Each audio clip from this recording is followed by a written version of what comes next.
Hiya, great people. How are you today? So this is Sarah too again, and this time around we are making a festive okra soup. I know okra soup is not your regular for Christmas, but you know what? Sometimes you just need to switch it up a bit, and trust me, you try this recipe and oh no, people will be finger licking at the end of your swallow, and I guess you will switch that egusi or vegetable with okra.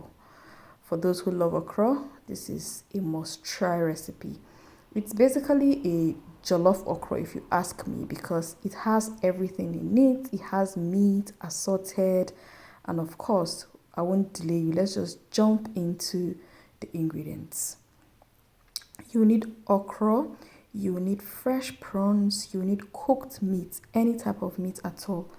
And then you would also need smoked fish, you will need loads of crayfish, you would need seasoning, you would need different types of pepper, but more of habanero pepper.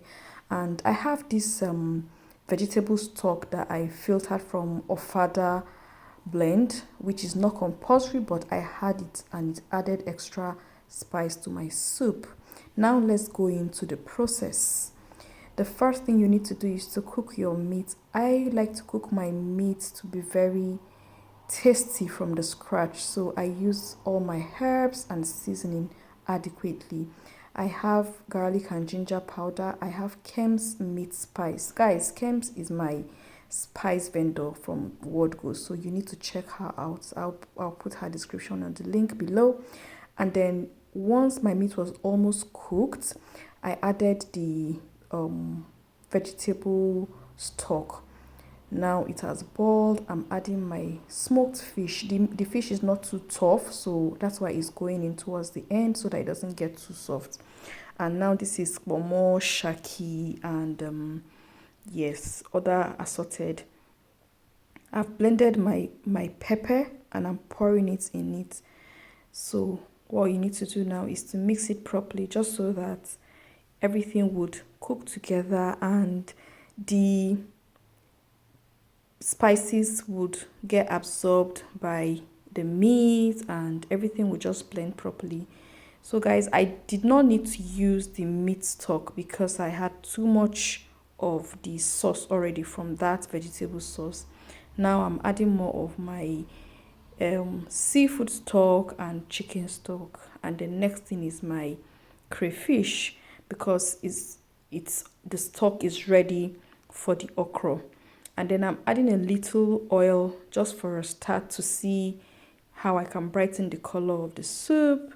And then I will mix everything and possibly cover it again so that it will cook properly. Please do not put too much of anything. Just keep everything in its barest minimal, but ensure you have a rich stock. I just added one bell pepper in this and with 3 habanero pepper.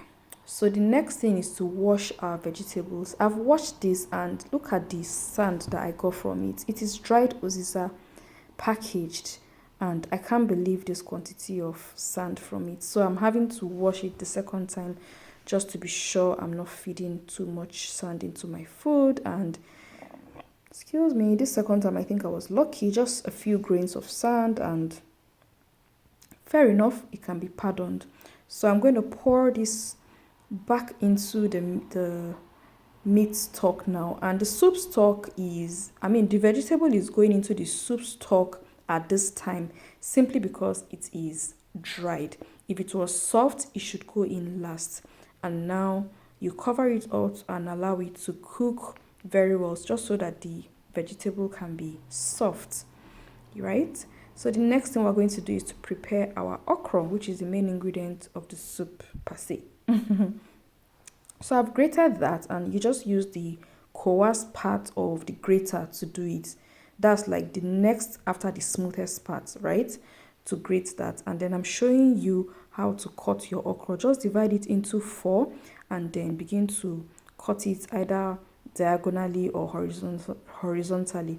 I just like the diagonal part because it gives it a unique shape, and that's how my grandmom does it anyways. So yes, I'm just cutting it now just so that you can see. And I want you to note that when you're cutting this okra, you want to give your okra soup texture. So it should be visibly chunky in such a way that even when you cook it, it does not dissolve to become the same size with the very soft one that is going to give the soup that drawy texture. And now everything is ready. I want to show you how to activate your okra. This is what you do to your tenderly crushed okra. Just add some water and massage it until it begins to draw. Next thing is to cook our okra. Remember, okra is a vegetable, that's why it's coming in last, and you need it fresh, crunchy, and green. So I'm pouring in the activated okra because I'm African. I like my okra soup to draw. In fact, I'm Nigerian. So you put that in and mix it thoroughly. Now I'm going to do some finishing touches to this soup, so please do not go. If you go, you snooze, you lose. You will not get the right recipe. I'm telling you the truth. So wait till the end. Once you mix this, the next thing to do is to add your fresh prawns because it's already steamed. So you just need to just get some herbs and spices. Next is my yellow pepper. If you do not have yellow pepper, add black pepper. And then next is pepper soup spice.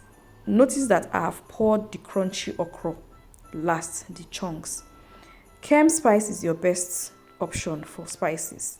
And then finish it up with some more crayfish. Now, I'm not getting the right color, that's why I'm adding some oil. I want it rich red. If you're not comfortable with how you're going to get the result at the end of the day, do not do this last bit. Now I've done that and I'm mixing it. Notice that the color of my soup has changed and I'm getting what I want. At the end of the day, it's about what you want, but you need to follow this recipe properly just so that you will enjoy the meal and you enjoy your soup and your guests will also enjoy the soup. Make your soup very rich, very nice, You don't have to break a bank, but you just know that you're giving your guests and your family good food. And our soup is ready, guys. And God so kind, I already had enough swallow. I served this soup with poundo yam.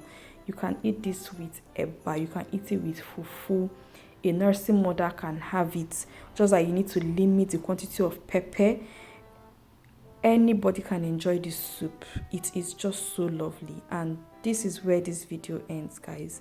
If you have enjoyed this video and you will try it for your festive season, let me know. And even if it's not for your festive season, if it is just for your family, let me know. As you can see, I've given you the best of recipes. So please give me some likes, give me some thumbs up, give me some quality comments to encourage me. On this note, I want to wish you a very Merry Christmas once again. And I hope I see you in my next video. Bye.